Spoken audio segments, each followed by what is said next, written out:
Welcome to the TrailManners podcast, Singletrack Session number 93. We are in the middle of June. It's getting hot, as we talked about last week. And some big news coming up.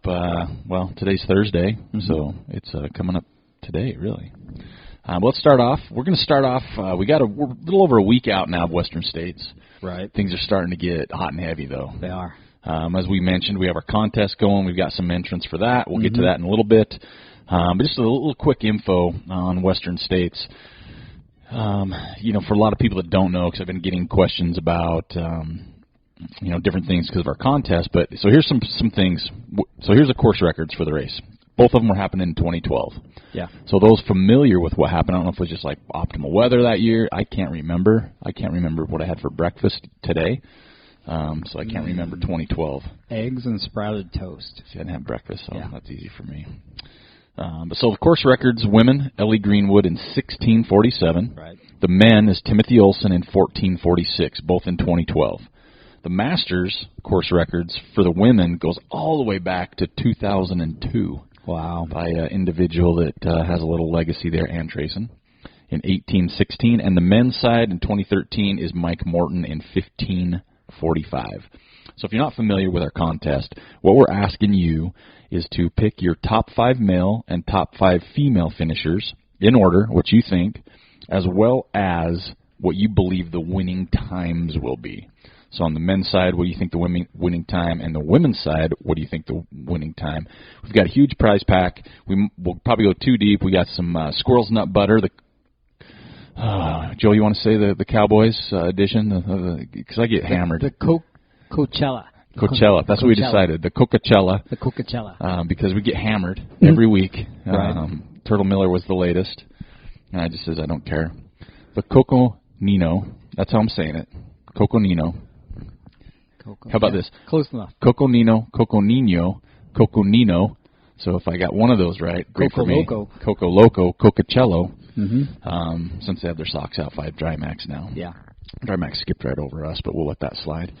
We have a prize package. We have the squirrel's nut butter, the sign sticks, plus the posters, as well as some TrailManners gear, and you never know what you're going to get from us when it comes to for some winter swag. So, again, top 5 male, top 5 female, and the winning times for male, winning times for female. So it's basically 2 competitions. Now, are we going to let those people that enter go back and adjust? Yeah, because we'll get to that. And the reason Joel brings that up is news broke yesterday. Mm-hmm. Heart-wrenching, really, because I read the blog post. Yep. Kat Bradley, she was 15th last year, because this gives another side note. There's so many stories with Western States. So she was 15th last year, first female, 1931. The male was 16:19, so it's about 3 hours off the winning time. Right. She has withdrawn. She is not running Western States. She's not going through withdrawals. She is withdrawn from Western States. She's been struggling for a while, it looks like. She kind of knew it was coming. Yes. She's been having some anemia, hypothyroidism, and just a multitude of other deficiencies. Right. B, all kinds of stuff she was mentioning. And it was a little heart-wrenching to read her blog post. Right. Just because you can see what this means to her. Yeah. But it's great to see an athlete of her caliber look at the big picture. Yeah, right? Exactly. So it's terribly sad. So she is not running, and I know some people have already put her name on there. Right. So if you want to come back and repost, I've got my own little spreadsheet going. Right. With people that have. So if you had Kat, we will let you repick. Yes. How's that? Re-guess. For female only. Yeah. Because that's the only real change that's happened. Mm-hmm. And the reason I bring up some of this is so me and Joel have talked about it for a long time that, Joel's really hot and heavy that there'll be a female top 10. Yes. And so that's why I brought up last year Kat was 15th. Right. First that's female. How close it was. It was 3 hours difference. That's big, but we're talking 15 deep though, right? We're talking Courtney DeWalter. Yeah, and she's in the race. Yeah, Courtney, and we she's going to bring those basketball shorts. Oh, she top is. 10. She's going to bring that for sure. She's going to get in the NBA draft after WNBA. Right. But so that's why that was brought up as 15th last year. So there's so many storylines. The other storyline that we haven't talked a ton about was Carl Meltzer. Yeah. He's let it known that he's going after the Masters record, which we said again was 15:45 in 2013 by Mike Morton. So Mike Morton's no joke. I mean, 15:45, right? So the course record is 14:46. So that's an hour off the course record. Right. So I'm not saying Carl can't do it. I will never bet against the speed goat, right? But, man, he's going to have to put it together. You know what I mean? Because that is super fast for a Masters record. I mean, the women's Masters is 18:16, so that's about an hour and a half off course record. So Anne's, I mean, there's a reason why it's been set in 2002, right? It's been gone for 16 years. Yep. And she's just dominant, obviously. But so, yeah, Western States is going to be huge. I don't know if there'll be more storylines coming out, like people not running or people not feeling good. I think, was it Zach Miller? He's not running now. Oh, really? Why? Yeah. I think injury is what I think I read. Yeah, I think it was Zach Miller for injury. So we talked about, you forgot he was running, I think, a week ago when we were talking about it. So he's out. Oh, man. So, yeah, there's just been a lot of, I mean, you're getting close to it, right? And so you're either ready or you're not at this point. There's none of the runners are out there going, yeah, I might have a chance. Yeah. Like Francois has been over here training with the Cowboys. Yeah, he has. Which, I don't know, man. Like, me and Joel will announce our top 5 next week. Okay. On the next Singletrack Session, we'll have our top 5. We'll wait to the deadline. That's, we got to wait till everything unfolds. We're allowed to do that. And we're not going to win the prizes, so that's for everybody out there. But it's, I don't know. I've looked at the list this week, and I'm all over the board, man. It's tough. I'm all over the board because you don't know who's coming in ready, really. Well, you know who's coming in ready. It's just who can hold on. Well, and we don't know about little niggling things. We don't know sandbagging. Even little niggling things, it's like who can hold on the longest. Well, and I think if you go back and read some info from Brian Powell and I Run Far, I think it was Brian that wrote it. He was talking about Walmsley. He just thinks Walmsley's not ready still, like for the 100. It's like mental. He wants him to. Like he wants him to. It's not saying he doesn't, but he just has, again, like I brought up a few weeks ago, he hasn't proven himself for the whole 100-mile distance. I think mentally he's ready. I think his stomach's not there. Yeah, and I mean, we'll see. You can see those guys are training hard, all of them. Even the females are out there just crushing it. Yeah. I just saw a picture with Courtney going up to 14,000 feet with Canis, from Destination Trails. So it's winding down. I mean, there's really not much more you got. Preston Wood. Yep. He did Squaw. Mm-hmm. He's our buddy. And last week, a week later, he's busting out 20-mile runs. Yeah, he'll go under 24, no problem. He's looking good. I'm going for it. Top 100. Top 100? Top 100. There you go. You got to stay double-digit, Preston, if you're listening to this. There you go. So we got a week. I think our deadline, you have to have our entries by June 20th. So you can, originally it was last week, so you had to post on our website, Singletrack Session number 92. This week you can post on Singletrack Session number 93. That's a good idea. Right? So on our website, though, TrailManners.com, on that post, again, entries need to be received by June 20th. The race is June 23rd. Right. So that gives, it's only 3 days before, so hopefully not much is going to transpire before that. Right. So, real quick, I didn't have to bring up, but we talked about withdrawals. Another one I just read yesterday is our buddy Dana Mud and Guts Miller. Withdrew from what? Wasatch. Wasatch? Yep. That's pretty smart. And that's his race. He's such a legend here. We've had him on the show, and he just basically said, I just did Squaw Peak. Yeah. And 100 miles, I just don't know if I can do it right now. He's coming off some surgeries. Yeah. And he said, I don't want to hold someone's spot. If there's someone else. I don't know if they don't have a wait list. They don't have a wait list. Yeah, so we'll see how that goes. But that's sad to hear. Yeah, but I know he'll be there cheering people on. So we'll see. Get back on that 100-mile line there, Dana, because we were pressing you hard on our podcast. Joel was like, "Just do it." I know, right? It's only 100 miles. You've done it before. I think he's still got time. Yeah. Yeah. If he really if his heart was into it. Yeah, I think that's a big thing. Yeah, if your heart's not into 100, I mean, you can. We've said it before. You can. We don't recommend it. You can fake a 50. Oh, easy. If you've done them before, We're going to do that in 2 weeks. Yeah. It's about 50, right? Yeah, it's pretty much. Well, yeah, because we're not anywhere near where we should be. I never said that before. But you can't fake 100, man. You just can't. It'll eat you up, spit you out. I tried to do that Wasatch once, and I got chewed up pretty bad. It will not have any mercy on you whatsoever. So we're talking about big races. So that's kind of it for Western. If you have any questions on that, let us know.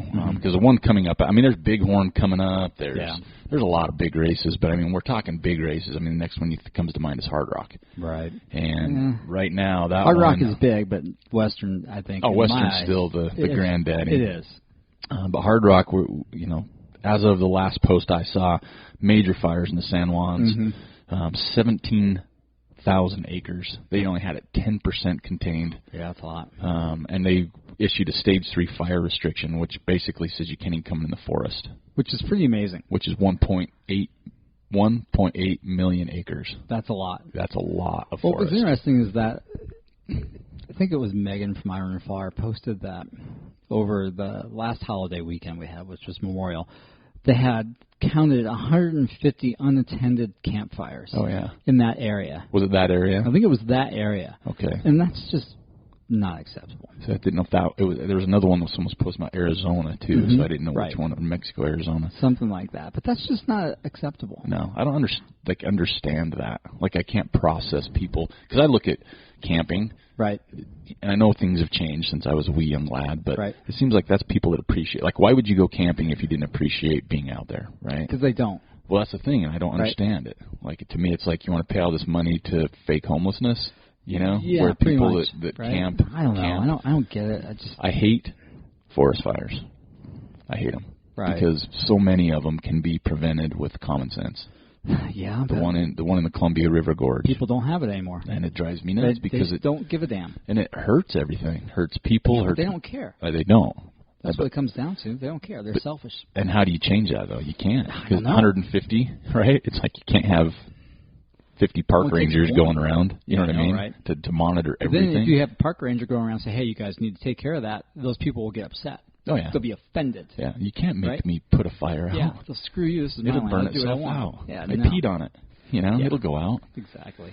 Yeah, it's just sad because, San Juan's, again, I mean, Columbia River Gorge, we have fire in Moab just yesterday. Yeah, burned some houses. 8 homes got burned up. And we're still mid-June. I know. So it's not even fire season, really fire season. No. So this year's going to be, and I'll tell you what, man, I'm the big advocate of fireworks show. Like, I don't like people buying their own fireworks. Oh, I want them outlawed. I hate them. I understand fireworks shows, you'll never get rid of them, but it seems like they're a little smarter about it. They got fire trucks, they've got, some idea of what's going on, but the home fireworks, kids can buy them, grab them. I just don't like them. Adults that are not smart, hold my beer, check this out. Exactly.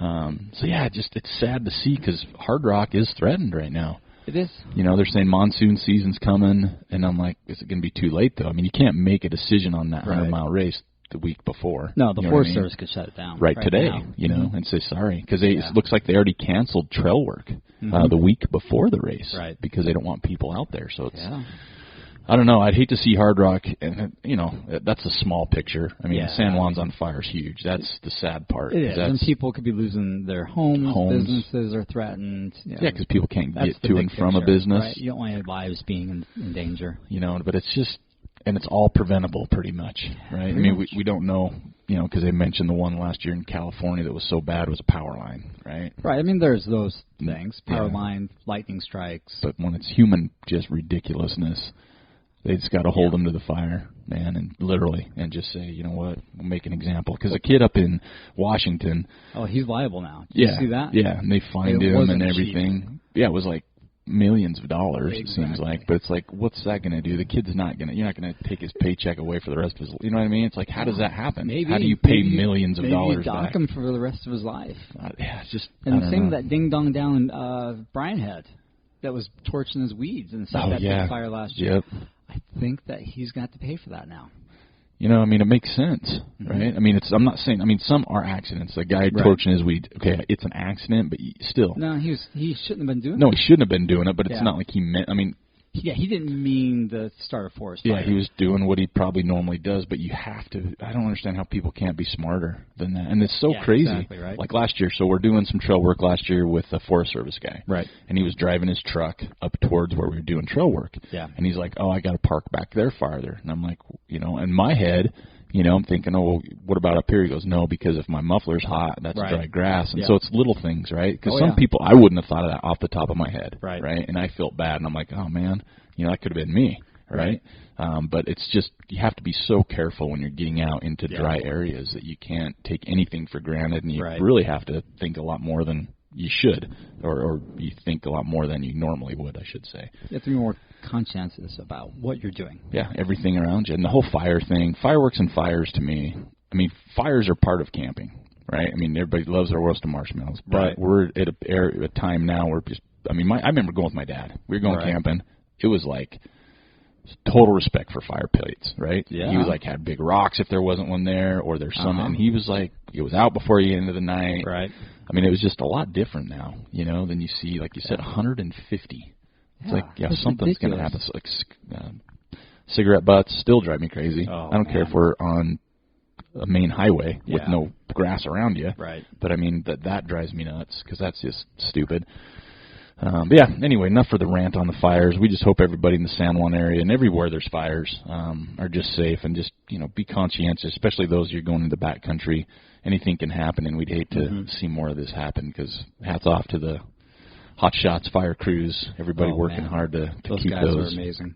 Yeah, they really are unsung heroes, to be honest, right? Yeah, they are. You never hear them or see them or anything unless something tragic happens. Yeah, exactly. But they're out there. We don't want to hear that. Round the clock. So, you know, good luck there, Hard Rock area, San Juan's, and just everywhere. And just be smart this time of year and discourage fireworks. End of story. I enjoy a decent fireworks show, but I'm kind of getting over those as well. All right, what else are we going to cover a little bit? Let's jump around a little bit. I'm going to get Woody Footies done. Okay. Because this has been on my mind since Sunday. Uh-oh. This was one of our biggest weeks. And we say that every week, but if you go back, there's so many first-time names. Yeah. So many places I've never seen posted before. Yeah. Gotcha. And I've lost 2 nights sleep and 3 days worth of researching this. And Joel's looking at my cheat sheet. I think I see who you have as a winner. So, oh man, right? Yeah. I mean, there's some good ones. I mean, they're fun ones. If you weren't going to choose this person, I was going to give him second place. Were you? Yeah, and give him a hat. Okay. Because I was ready to give top 3, and I'm like, can't do it, can't do it, because this is what it is, and I apologized because there's so many good ones, and don't get mad at me. Right. But there were some fun ones too. Annie was in Dubai, right? Oh my gosh, that was crazy. Yeah, seeing her and Brad out there, seeing the sand. Yeah, for as far as you can see. Yeah, that looked amazing. It does, but I still am not a sand guy. I'm not either. But it was cool because it would be so cool to experience that. It would be absolutely. I mean, it's one of those things. It's like one of the wonder type things, right? Did you see Ryan Ward's post with the bears in Yellowstone? He got chased up in the bed of a truck. Did he? That's awesome. I'll have to go back and look at that. Yeah, there's a video, too. So Ryan Ward, he's local. He was in North Yellowstone. And, you know, when you see animals, people pull off the side of the road. Well, there's a mama and her cubs crossing the road. Everybody stopped. It got up on the side of his dad's truck. He was in the bed of the truck, going to hop on top of the cab because the bear was kind of checking out what was going on. Whoa. So that was kind of cool. I'm glad everybody's safe, first of all. But the experience is cool once everybody's safe. Yeah, right? Exactly. Jason, I think it's Blickenstaff on Timp. Did you see that picture of the goat? Like, I don't know how close he was, kind of what camera he had, but it was like closer than me to, you know, my bananas, right? My bananas that are going bad. Banana bread. Super, super close to that. That was so rad. It looked like the goat was getting down like linebacker stance to tackle him. Getting ready to get the butt. It was rad. Chris Pope, Twin Lakes up in Brighton. Yeah. Such a great shot there. Trina Chelino, I believe, just in some beautiful green area, arms in the air. Just you could just feel the excitement. Steve Page had some Heidling in Canmore, Canada. Oh yeah, super nice. Andrew Giles in Vernon, BC was another good one. That was all right. That was a good. And because he's trying so hard, and it wasn't gray and gloomy, right? I know. D. Wolf in the Redwoods. Yeah, those look cool. I love the Redwoods. Steve James, Nemo Bay, Great Bear Rainforest in BC, I believe. All right. Gabe Joyce had a good one. Those Makes me jealous. I got to get to the Grand Tetons, man. Yeah. Paintbrush Canyon. Just so many good ones. Chuck had one on Ben Lomond where he was above the clouds. Right. I mean, there's so many good ones. But this week's winner, after sleepless nights, flipping coins. Right. I feel comfortable with it, though. Okay. The winner goes to Andrew Giles, Vernon, BC. It was an amazing shot. Green piece of trail. Working so hard for it. He has been. He has. So, Andrew, go ahead and email me, manners@trailmanners.com, your address, and we'll get it out, U.S. Postal Service, to the Great White North, That's there in Canada. North of the wall. North of the wall. So, amazing week. thanks for all the photos. We had some great places. I think our first one from Indiana.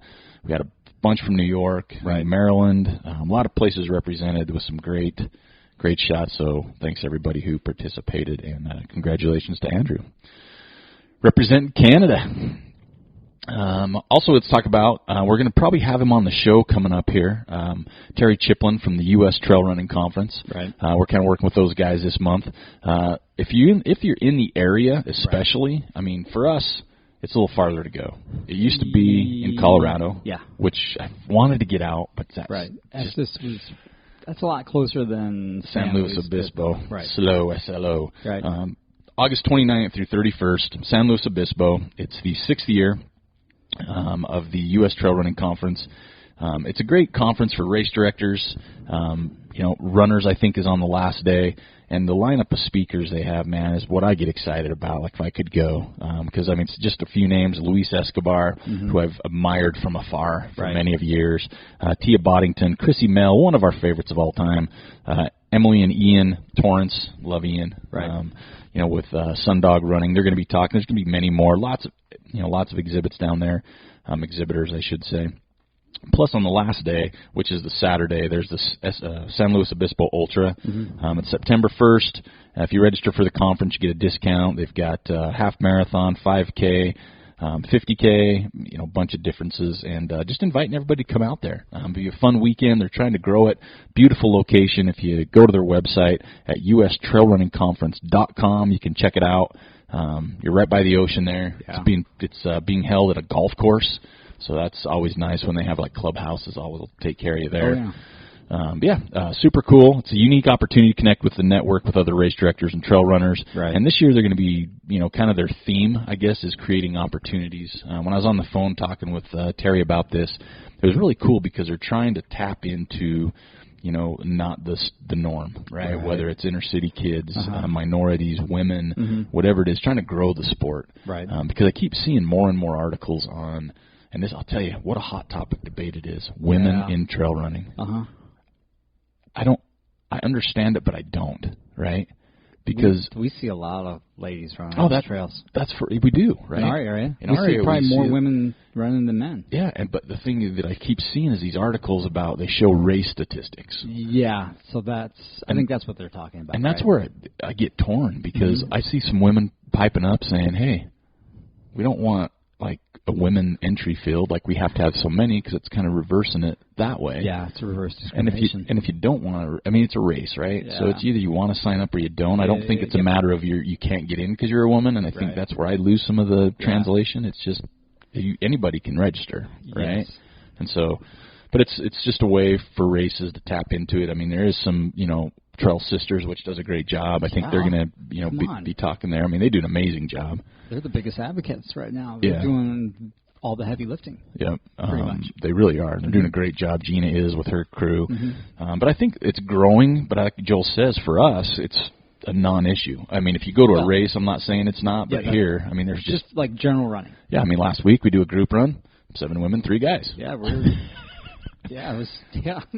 Seriously. That's how it was. And that's how we see in the mornings we go running. We see a lot more women out on the trails, and we love it.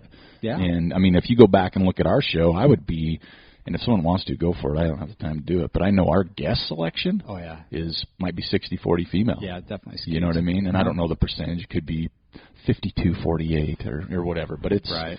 That's my suspicion. Yeah. It's a little bit weighted heavily towards the females. Yeah, so... they're much more pleasant to talk to. For the most part, for sure. Yeah, they smell better most of the time, generally too, they do. Which is always a good thing for us stinky dudes. You know who you are, stinky dudes. Other great news. We're skipping all over the place. We had our first person register for the Gib Wallace race next May. How is that cool? Yeah. We get an email, right on. I thought it'd be for the Nordic Valley snow race, the 7K. Yeah, no, let's not talk about that right now. I do, because it's getting hot. No snow. I could lay in snow right now. No, screw the snow. Oh, it feels so good. Just my short shorts, my shorty shorts. And so here's something we're passing out here, and this is going to be interesting, so bear with us. So me and Joe were on a run. I think we were doing icebox, sardine loop, and we were trying to figure out how to use social media. I was asking Joel questions. How do I do this? How do I do that? And I said, I don't know. And so here's my proposal. Me and Joel's proposal. Know. Joel's breaking out. He's breaking out with his, he's got Bomber Athlete, plus he's got his stretching. Right. I'm just going to call it stretching. Yeah, just call it that. That's all I'm doing. It's a stretching. Stretch therapy. And I get to go do that. Myofascial stretch therapy. Myofascial stretch therapy. No facial. No. He rubs your cheeks and bends your nose. They're not going to touch your face. That's weird. So we need somebody out there, and you know some of you who you are. We need some Instagram training. Yes, some Insta-Kitty training. We need, Joel likes to call it Insta-Kitty, and I know exactly what he's talking about. Yep. We need some training. So if someone out there, probably local, because it's got to be hands-on. Like I don't want to do webinar, right? Nope. We need some Instagram training, Insta-Kitty training, like live videos, putting little emoji-cons and people running and words, those word things with letters on the videos. So we need to up our game. So if someone wants to do some training, we'll buy you lunch, and you can teach us through phones. I have an iPhone. Joel's got I got a Pixel 2. Pixel 2, not the movie. It's a phone. Yeah. So we just need some training on how to figure this Instagram stuff out. Cause we got to up our game, man. We got to jump into this next realm, which has been going on forever. So there's the offer. You can let us know, and we got some people in our mind that we think would be pretty good at it. Now I'm going to jump ahead because when you're listening to the show, right? It's whatever day it is. What's today? The show will launch on the 14th. Today's the 13th. June 14th, the show launches, right? Right. But I'm going to bring out some good news this morning. 2026 World Cup has been announced to be held in North America. Good. So I saw that. I was really happy about Canada, U.S., and Mexico. Yeah. So that's super rad. And the other cool thing is it's going to expand to 48 teams by then. And because it's been 32. Wow. So you're going to be 16 more teams. Probably the best news is U.S. already qualified for the 2026 World Cup since we're hosting. So we don't have to play in. Oh, man. They still need to earn their spot. They should. Yeah. But 60 of the 80 games is going to be in the United States. That's a lot. The quarterfinals to the final, all of them will be in the United States, and the final will be at MetLife Stadium just outside New York.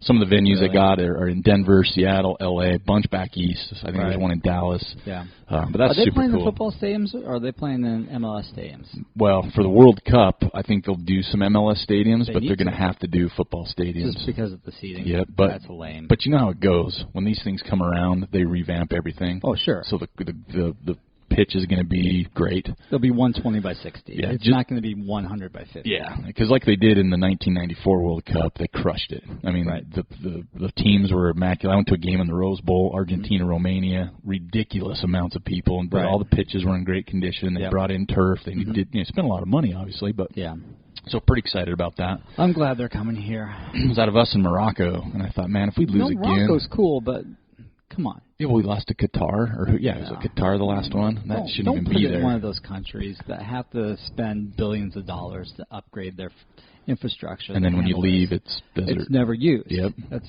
such a Because here, it's going to be used, right? I mean, Mexico City. I mean, that stadium, Azteca Stadium you'll host, that's the monster. No new facilities should be built for this. Just spruce them up a little bit. Yep, exactly. That's way too much money. You can save a lot of money that way. Because we'll see what happens in Russia when they leave. Dude, because some of those stadiums are gorgeous, but what are you going to do when they're gone, right? I know. It's like, look at this big parking lot. Pretty much. So the World Cup starts today, Thursday, and I told you I'd have my picks, but I will have my group picks, and I'll go over those. Okay. But just some crazy news, man. Spain fired their coach. Yeah. Well, he's going to go coach at Real Madrid. Yeah, fired him basically 2 days before their first game. Yeah. And they're bringing in one of their past players to take over, but what the hell? Yeah, it is what it is. Like Spain was I think they're still a favorite. Yeah. They're one of my favorites, but that's going to change some things. It caused a little unrest in camp, too. I don't think so. I still think they're not going to go on. I don't know. We'll see. But it's kind of just weird how you do that. And, again, my picks are I went some different directions with my picks. So I'm going to give you my two people from each group, A through H. And this will change, obviously. Right. And there's some that I had to lean, and we'll kind of keep you updated. But Group A has Russia, Saudi Arabia, Egypt, and Uruguay. Right. I'm going with Russia, and I want Egypt, but if Mo Salah's not playing, I got to go Uruguay. Oh, man, I'm going Uruguay and Egypt. See, and I would... Screw Russia. Well, yeah, I'm not, but they're host country. I don't care. They're going to fix it. I want them to burn. There's nothing but a bunch of cheats, crooks, They do. criminals. They have some drug testing going on. No way. But if Mo's healthy and he can play, I like him there. Right. I do have Saudi Arabia rounding out 4th place. They might take 5th out of 4. I can't decide yet. Whatever. Those bunch of hacks. Group B is I'm going. There's Portugal, Spain, Morocco, and Iran. Yeah. I'm going to go Portugal. And this, I'll tell you what, people are going to look at me funny here. Right. Spain's top in the group, even with their coaching problem. Yeah.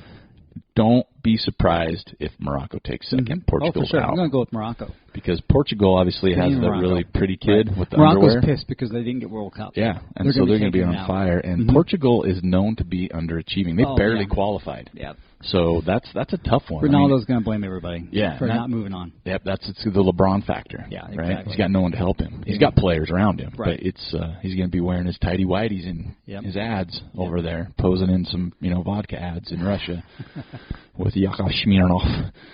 Group C, France, Australia, Peru, and Denmark.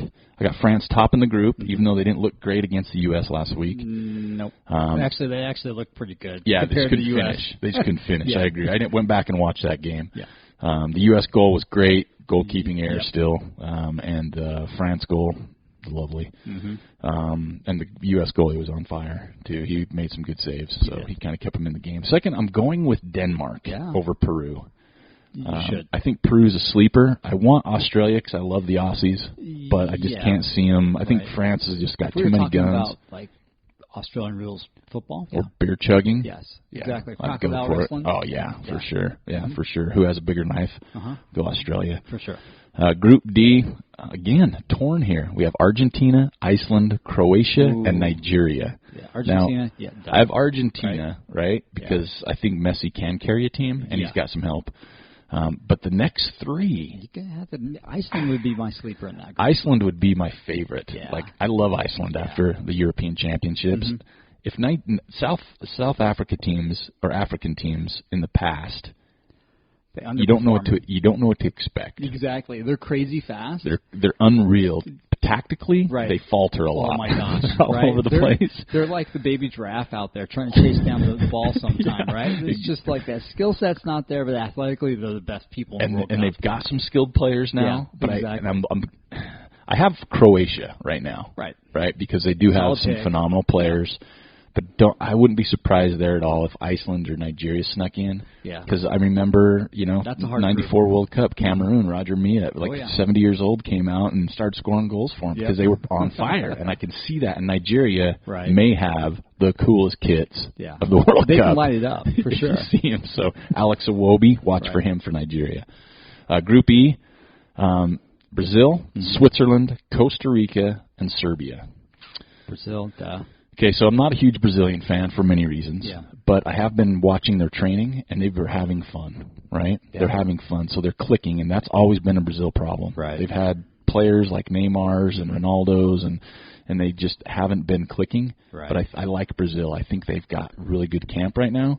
And I'm going with Switzerland for 2 because I love their cheese. Yeah, right. So I got to go with them as the tiebreaker because Serbia, Costa Rica. Cause we've seen Costa Rica. They play the U.S. Costa Rica's can got play. Cool rainforest. Yeah, Serbia. They don't have good cheese. I don't know. Serbia, I think. No, I got nothing. So I'm going to the Swiss. Right. Group F.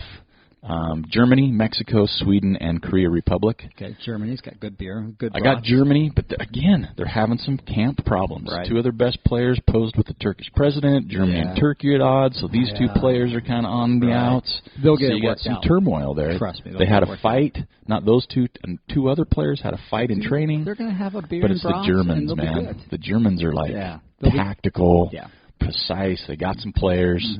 So I'm going Germany to top the group. Right. Then you got Mexico, Sweden, and Korea. I know a lot of people are going with Mexico. Yeah, nope. But I'm going with Sweden. I'm going to Sweden, even though they didn't take. They're tall and Z. Yeah. They didn't take Zlatan. I still think Sweden's going to come out of that one. Right. And sorry, Mexican fans. I know Mexico has a good squad, but they just had a big party, and they got in trouble for it. And they did. A couple of their best players, a couple of their better players are injured right now. Right. Group G. I think this is going to be a fun group. Belgium, Panama, Tunisia, and England. So I'm going Belgium. They're one of my favorites still for Right. the whole thing. Right. It depends on, and I'll get into that probably next week or the week after with how the groups pan out, by who takes first and second, because that next round depends on who you play at that Right. point. Belgium could get a bad draw. Yep. I got Belgium topping the group without a problem. They're playing well. Second, I will go with England, even though they are probably the most underperforming team in the World Cup Ever. They always have just amazing talent, but Right. they just Tactically, suck they can't gel. at the World Cup. And I like a lot of their players. I am pissed they left Jack Wilshere at home. I think that was a huge mistake, and I think that's more personal than playable. And I saw a really funny quote. Somebody said the England players went to an orphanage to visit some orphans in Russia, and someone said, "Oh, look at all these hopeful faces, but they're going to be so sad," said a 6-year-old boy. Instead of the players saying it, because people are already hammering England. They haven't started playing yet. But I do have England coming out of that group. Panama, Tunisia, again, not expecting it to. I've seen Panama play, not impressed, even though they went before the U.S. I get it. Yeah, but it's not Tunisia, no. And the last group, Group H, another tricky one for me. I think this is probably a really competitive group as far as the teams in it. Right. I'm not saying any of these teams are going to be going very further than the quarterfinals. We got Poland, Maybe Senegal, Colombia, and Japan. Right. Japan always wins Fair Play Award. It's the one I don't country. like their style of play. Well, it bothers me. That's the one country that never fakes injuries. Yeah. If they trip them, they get up. They get up. That's how it should be. They don't fake injuries. Yeah. And I love that about Japan, so thank you for keeping it real. Right. I do have Poland topping the group. Yeah. I think they've got someone that could be up for Golden Boot. Okay. Just because he doesn't have, in my opinion, a real tough group. So Sure. Lewandowski, I think, might be in the front running for Golden Boot. Depends on how far they go. Right. I can see him shellacking some teams, though, I think, is why they could put up a few on there. Second out of the group, I have Colombia with a question mark next to Senegal. Oh, yeah, Senegal could. It's another one of those teams, Right. man. They can light it up. They can light it up. And if you are not, because if you watch world football, soccer, the African teams can kill you on a counterattack. Yes. Just absolutely murder you. Yep. And they don't have the best build-up in the world. Right. Set pieces and counterattack. So if Senegal can play, if you're not paying attention, they could break you down. Right. Next thing you know, you're like 3 goals down. You're like, what just happened? What just took place? Yeah. And they're dancing and Yeah. banging drums, and they got Exactly. dolls in the stands. So that's my picks. So Group A, Russia, Uruguay. Group B, Portugal, Spain. Group C, France, Denmark. D, Argentina, Croatia. Group E, Brazil, the cheese, Switzerland. F, Germany, Sweden. G, Belgium, England. H, Poland, Colombia. Right. And again, things can change. Injuries. Right. Mo Salah plays. There's so many things that can change after this first round, so we'll just keep that updated. So that's my... Basically, you can almost choose, who's coming through based off of your food preference as well. It's pretty close. Group A, I don't do a whole lot of food there. Russia, Saudi Arabia, Egypt, and Uruguay. So Uruguay is really big on the beef. Are they? I love huge beef. On the beef, yeah. Okay, I love beef. Egypt's got some good food. I haven't had Egyptian food. Yeah. Group Saudi B, Arabia, Spain, Portugal, Morocco, Iran. Oh, you can't go wrong with any of those.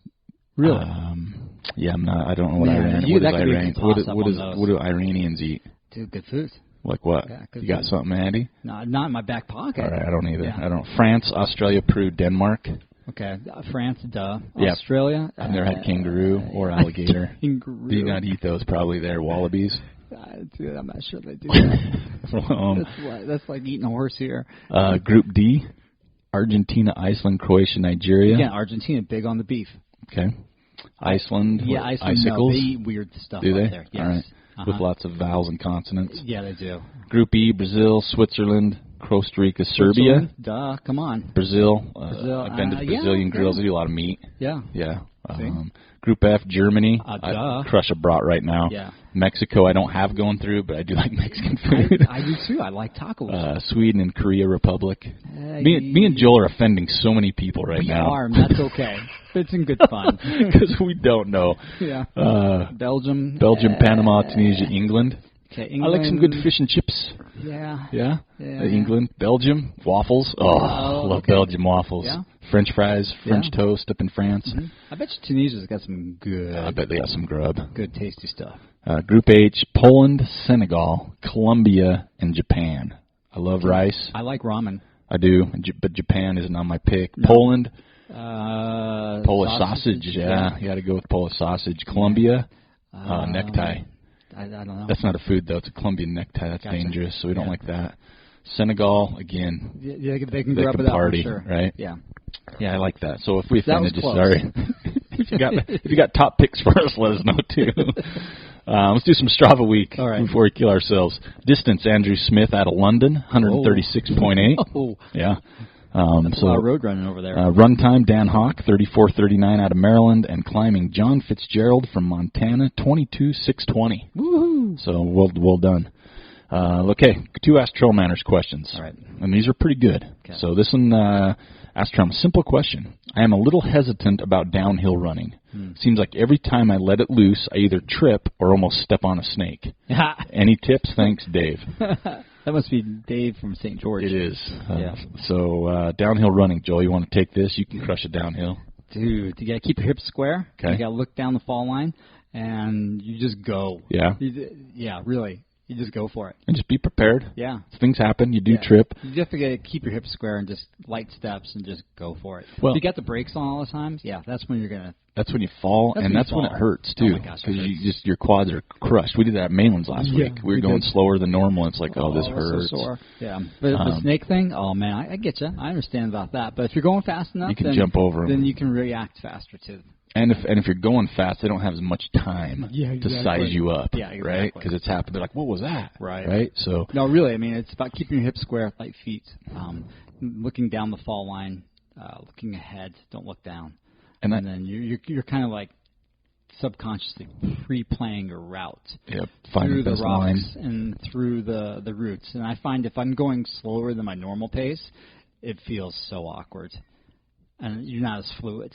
Well, and we've talked before, and I've read this in quite a few coaches and sessions, is if you're running, sometimes if you think it might take you 1 or 2 steps, take 3. Right? Yeah. It's that little quick feet shuffle. True. Because you got to really be on your toes, think basically. Like agility training. Yeah, right? and I think that would be really good for something like that. Is just, you do the things at Bomber where you have 1, 2, 3, 4, where you're hopping on one foot. Plyometric drills. Yeah, I think those are really good. Those always help me. Those help out a lot. Yeah, so stuff like that I think helps. Staying on your toes, bouncy, helps a lot too. So, any other tips? Post them. Yeah, I think that on that one, just you got to practice over and over again. Yeah. Second one, it's race season, isn't it always? So I'm wondering what you'd love to see in your race package. I'm hoping race bags. Packet. Shirt, gel, coupons. What's the best swag? Like, what do you like to see in your race bags? And I see a lot more of this where people are coming and going, that was a horrible bag. Or you need a lot of the digital bags, which I'm not a fan of. Oh, yeah, no digital bags. I understand it. On one side, it's like, there's no paper, but unless I rarely even look in them. Fat coupon to, like, running warehouse. Don't give me 10% off race bracelets and stuff. I don't want that. Yeah, that's not even tax. But swag bags. And me and Joel, we like to say we try to bring it. We have in the past. Yeah, for sure. We try and bring it. So I think shirts are the most common. And I know a lot of people are out there that just don't. It's like, I'm tired of race shirts. But then you get a lot of people that run it for the race. Yeah. But my thing, and Joel kind of mentioned it, if you're going to do a shirt, do a quality shirt. Yes. I know they're a little bit more, and me and Joel understand this. Yeah.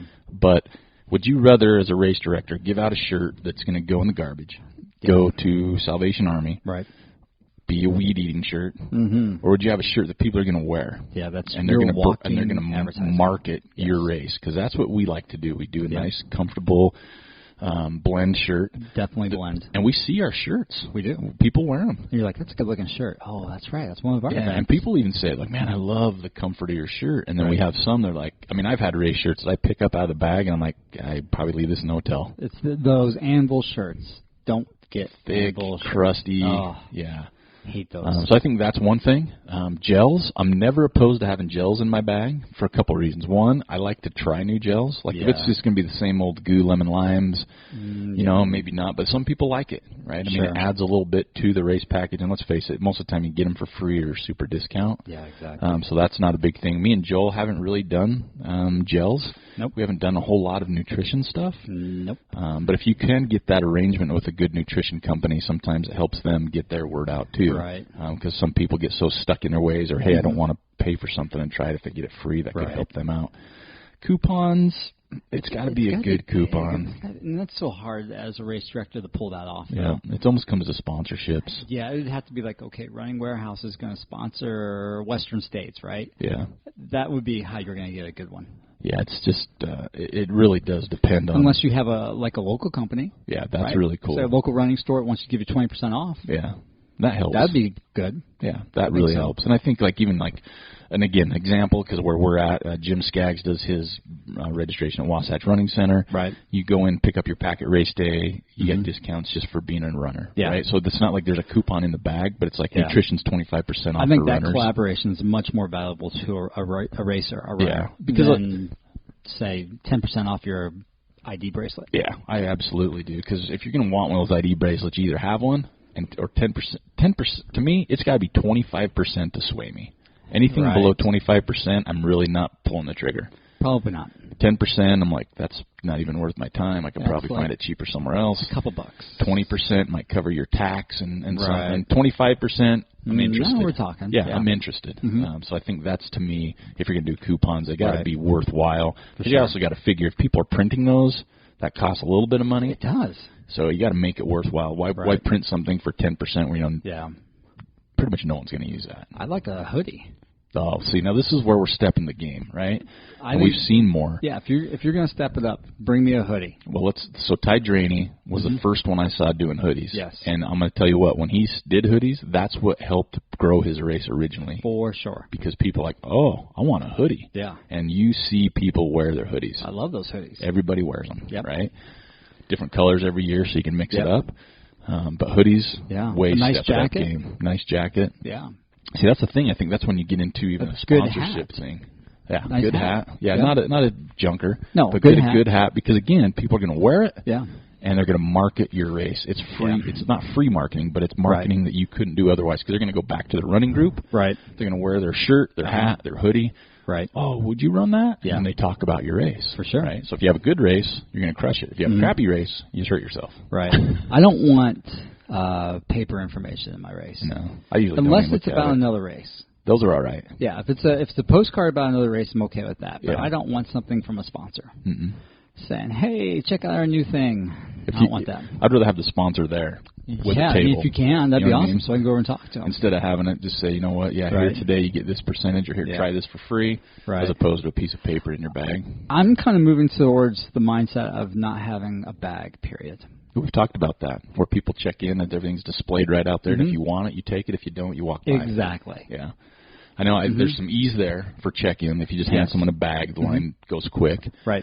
But you're also giving away stuff that people will never use, so it's like a waste. Yeah, right? exactly. So I think if you have it on a table, if you have your gel or whatever it is you're handing out, your literature on races, people, if they're interested, they can grab it. Right. If and like you said, if there's a sponsor of your event, if it's a race that's sponsoring your event, or nutrition, if you can get them there, that's better for your participants. Because they can have that interaction. Because you don't have time to be answering questions. No. Your volunteers don't have time to be answering questions if you have the people that know what's going on. And that's partly why we do our little expo for the Trail Running Festival. It's like for us, it makes more sense to have someone talking to David Tarkelson about Beaverhead, or the Putz guys about the Putz race. Yeah. Because they know everything, right? Yeah. And the nutrition sponsor, you know, or whatever they are, it's just better to have them there. I know it's a little more difficult, but I think that's just a way to step it up, right? For sure. Bags are easiest for race directors. There's no doubt. That's just how we've always done it, right? But that doesn't mean it's right. No, it is. It's just one of those things that's always been done. And I think we talked about, I think swag,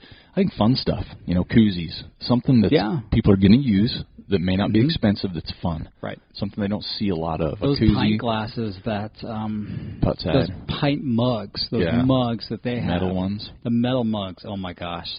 Those were one of the coolest mugs I've seen in a long time. Yeah, from the Palisades. Something like that would be just, if I got that, if I didn't know better and I went up there and I ran that race and I got that, that would be the highlight. Yep. Yeah. For sure. And then finisher stuff, elevation culture. Elevation culture is just still crushing it. Yeah. They've got no competition right now. They don't. Yeah. And The sky's the limit, yeah, right? Yeah, it's whatever your mind can dream, basically. Pretty much, yeah. And so it can be super unique every year. Yep. Every time we give them out, people love them. Yeah. And I know other races are the same way. Plus, they can do a finisher's award. Yeah. Or if, you want to go another route, you could even do like we've done in the past. You could do just a memento of your race, like a coaster or a magnet or something for everybody to have. I like the magnet. Yeah. You can put on something metal.